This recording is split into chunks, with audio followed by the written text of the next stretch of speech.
Wie ist es, als Ausländerin in Deutschland zu studieren? Ich habe heute Besuch von Svetelina, die von ihren Erfahrungen als internationale Studentin an einer deutschen Universität berichtet. Damit hallo und willkommen auf dem Kanal der Deutschen Bildung. Wir finanzieren dein Studium, du startest durch. Ich freue mich sehr, dass du heute hier bist. Danke, ich freue mich auch sehr, hier zu sein. Willst du erstmal verraten, was und wo studierst du? Also ich studiere hier in Frankfurt am Main Theater, Film- und Medienwissenschaften an der Goethe-Uni. Im Bachelor oder im Master? Im Master schon, im 3. Semester gerade. Ja.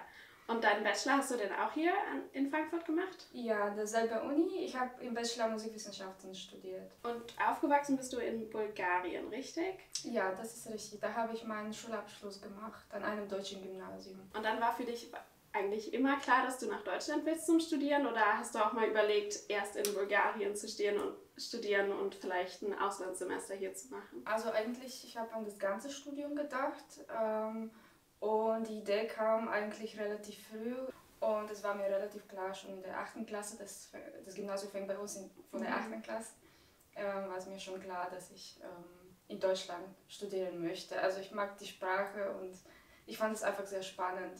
Würdest du dann sagen, dass dir das Studieren hier viel leichter fällt, dadurch, dass du schon vorher Deutsch konntest? Oder kann man auch ohne Deutschfähigkeiten hier studieren? Ja und nein. Also ich kann natürlich von der anderen Perspektive nicht sprechen. Ich habe viele Freunde, die sagen, ja, Gott sei Dank kanntest du das schon, du fandest es bestimmt leichter.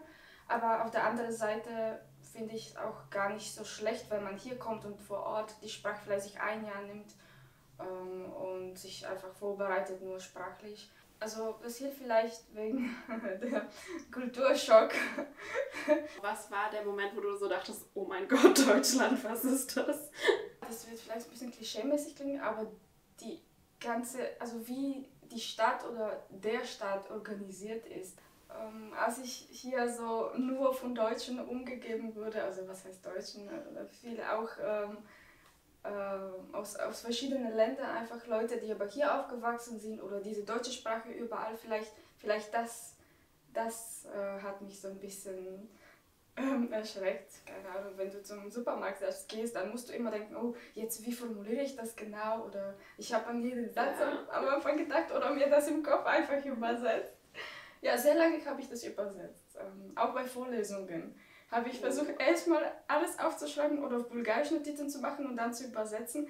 Das relativ schnell habe ich bemerkt, dass es eine dumme Idee war. Wie lange hat das gedauert, bis du dich so an das Land oder an die Kultur gewöhnt hast? Ich erinnere mich, dass es leichter angefangen hat zu sein, nach 6 Monaten. So. Ja, ich würde 6 Monate mindestens sagen.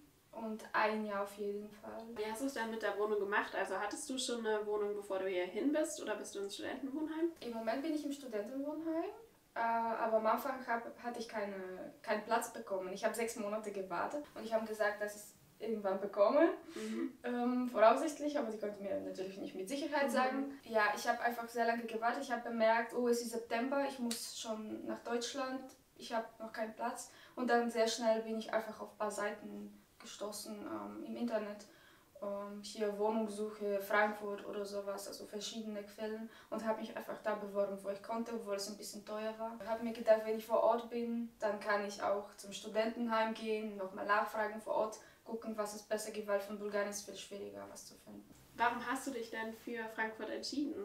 Also hast du nach dem Studienfach gesucht oder wie kam das? Also ich habe mich auch an 3 andere oder 4 sogar andere Universitäten beworben und wurde bei allen genommen, aber die erste kam für Frankfurt am Main und ich war super, super glücklich. Frankfurt hat was mir gefallen hat, und ich wollte auch nicht so eine kleine Stadt wählen, wo ich mich vielleicht alleine fühle. Ich wollte so von Menschen umgeben sein. Also glaubst du, dadurch, dass du nach Frankfurt bist, hattest du es einfacher, Anschluss zu finden, also irgendwie Freunde oder so? Ich würde schon ja sagen. Ich bin auch eher sozial, und natürlich, wenn man erstmal neu irgendwo ankommt, braucht man Menschen. Und hier diese Atmosphäre, das ist auch die Uni groß ist natürlich. Mein Studiengang war auch sehr groß, dass man also egal wo man hingeht, auch selbst wenn ich in diese Wohnung so Einzelzimmer hatte, als ich an die Uni kam, musste ich mich immer mit jemandem verabreden und mit Menschen einfach irgendwas machen, unternehmen. Bist du dann direkt am Anfang so irgendwie Uni-Clubs oder so Vereinigungen beigetreten? Oder du hast gesagt, du bist Tänzerin, also hast du irgendwann angefangen hier zu tanzen? Ja, ich habe direkt natürlich nach Tanzkursen gesucht. Das war nicht das erste natürlich, also noch Kurse, erstmal Sprachkurse. Ich wollte trotzdem parallel so mein Deutsch ein bisschen erfrischen, plus Englisch habe ich irgendwann angefangen wieder. Und was ich noch gemacht habe, ist Musikunterricht. Ich war schon immer sehr engagiert, auch in der Schule. Und im Moment bin ich auch in der studentischen Vertretung der Uni, in Wohnheim auch, bei der studentischen Vertretung. Ich wollte dich noch fragen, wo hast du denn die Deutschkurse gemacht? Also sind die über die Uni gewesen oder hast du dir die extern gesucht? Tatsächlich an der Uni, ja. Und es gibt immer jemanden, der dir hilft. Also ich finde, so, wenn du deutsche Freunde hast, die sind immer hilfsbereit. Und wenn du auch sagst, ja, du kannst mich gerne immer korrigieren, wenn du willst, das würde mich freuen, das würde mir helfen. Und die tun das auch. Auch nochmal mit jemandem vielleicht zusammen so einen Kurs zu besuchen. Wie ich war mit einer Freundin, die auch nicht so gut Deutsch konnte. Und das ist nochmal so eine Erfahrung, die einfach sehr cool ist. Ja, klar, zu zweit macht das mehr Spaß. Ja, und du weißt, ich bin nicht der Einzige oder die Einzige, die ja, hier sich alleine fühlt und Probleme mit dem Umgang mit der Sprache hat. Weil Deutsch ist schon nicht leichte Sprache. Vielleicht, ja. Was ist denn das Nervigste am deutschen Unisystem? Das Nervigste finde ich persönlich wieder, dass in der Uni alles nach bestimmten Regeln passieren muss. Ich sehe das auch positiv, weil in Bulgarien ist es ein bisschen das Gegenteil, also es ist wie in der Schule eher. Und hier ist es so wirklich so akademisch orientiert, so sehr auch, man spricht auf einem professionellen Niveau, fast wie auf der Arbeit jetzt. Habe ich später natürlich mitbekommen. Aber am Anfang hat mir so ein bisschen der persönliche Umgang mit den Lehrern, also mit den Professoren auch gefällt. Und dass es so viele, dass man immer durch E-Mails auch kommuniziert, das war mir eigentlich neu, weil bevor ich nach Deutschland gekommen bin, meine erste E-Mail-Adresse bekommen habe. Wow. Ja, also ich sage nicht, wir benutzen keine E-Mails, aber seltener oder wenn du erst anfängst zu arbeiten, in der Uni vielleicht auch, aber die Kommunikation hier ist wirklich hauptsächlich über E-Mails und diese Struktur, wie man eine E-Mail schreibt, das ist auch sehr wichtig, so zu kennen und wie man sich so anwendet an die Lehrer. Und also ich habe immer wieder so ein bisschen nachgefragt, hier sehr geehrter oder liebe sehr geehrte Damen und Herren oder Herr Professor oder ohne Professor, also und dann wie man das endet, so liebe Grüße, herzliche Grüße, ja. Wenn es zu persönlich ist, also manche haben mir gesagt, Freunde, also das schreibst du deinem Prof nicht auf diese Weise und ich bin so, oh, Entschuldigung, sag mir wie und das war so schon eine Herausforderung wieder. Und was ist das Beste am deutschen Unisystem? Wow, das Beste, ich würde sagen, dass es für jeder eine Chance gibt, vielleicht. Also das Unisystem ist sehr breit, kann sich auch auf mehrere Kulturen einstellen. Aber es gibt so eine Sicherheit vielleicht auch, kann ich sagen. Ich bin sicher, dass was ich hier lerne oder was ich hier studiere, ist einfach wichtig und das wird, also ich kann damit was machen danach. Also auch wenn ich hier bleibe oder nicht hier bleibe, es ist schon so gut, wenn du gesagt hast, ich habe in Deutschland studiert. Hast du dann vor, nach dem Master in Deutschland zu bleiben, um zu arbeiten, oder willst du lieber nach Bulgarien zurück oder ganz woanders hin? Ja und nein, also ich habe mir schon, also ich würde sehr gerne schon hier bleiben, tatsächlich. Es gefällt mir, ich habe mich daran gewöhnt, mein Freund kommt aus hier und ich finde, die bessere Perspektive für mich wäre hier. Ich mache jetzt Erasmus im nächsten Semester in Wien. Wien zieht mich auch sehr viel an. Mal schauen.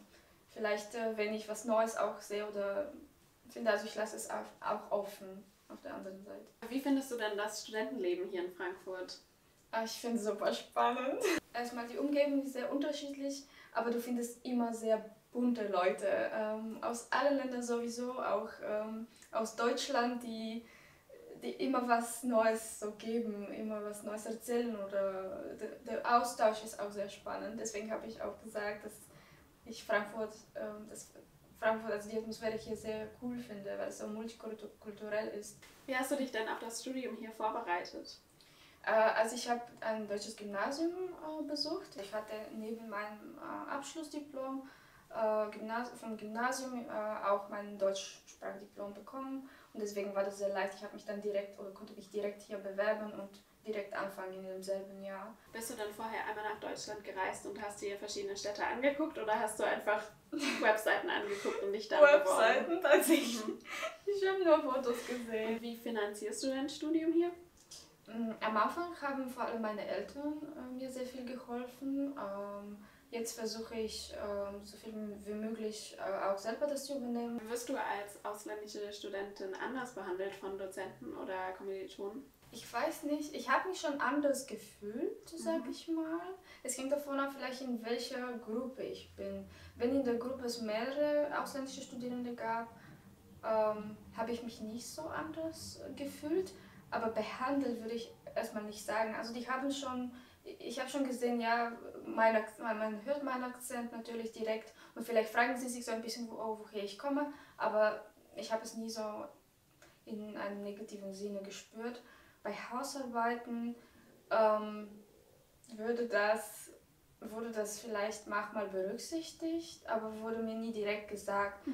Ich habe nur einmal so einen Kommentar bekommen, sehr schön haben sie das geschrieben. Ich weiß, dass das Deutsch nicht ihre erste Muttersprache ist oder so, aber sie haben das trotzdem gut gemacht. Einfach Belohnung einmal und ich glaube generell, die würden das nicht, kein Prof oder keine Dozenten würden das wegen deiner Herkunft irgendwie niedriger bewerten oder andersrum. Sehr gut. Ja. Welchen Tipp würdest du denn jemandem geben, der überlegt, in Deutschland zu studieren? Ich würde sagen, an erster Stelle einen guten Plan zu haben. Wann habe ich meinen Schulabschluss? Wo will ich hin? Einfach die Webseiten schauen, welche Universitäten mich interessieren, nach Fristen schauen. Will ich hier Deutsch lernen vor Ort oder einen Kurs erstmal nehmen zu Hause? Also wenn die in der Schule das nicht möglich ist, dass man die Sprache da lernt. Und natürlich viel Mut haben, wenn man schon hier vor Ort ist, einfach zu sprechen, weil man muss sich sehr stark schon überwinden und das dauert. Also man muss andererseits auch Geduld haben, aber das kommt auf jeden Fall und die Leute sind eigentlich sehr nett und sie verstehen das wohl und die würden eher helfen. Dann vielen, vielen Dank für dieses tolle Gespräch. Dankeschön auch für die Einladung.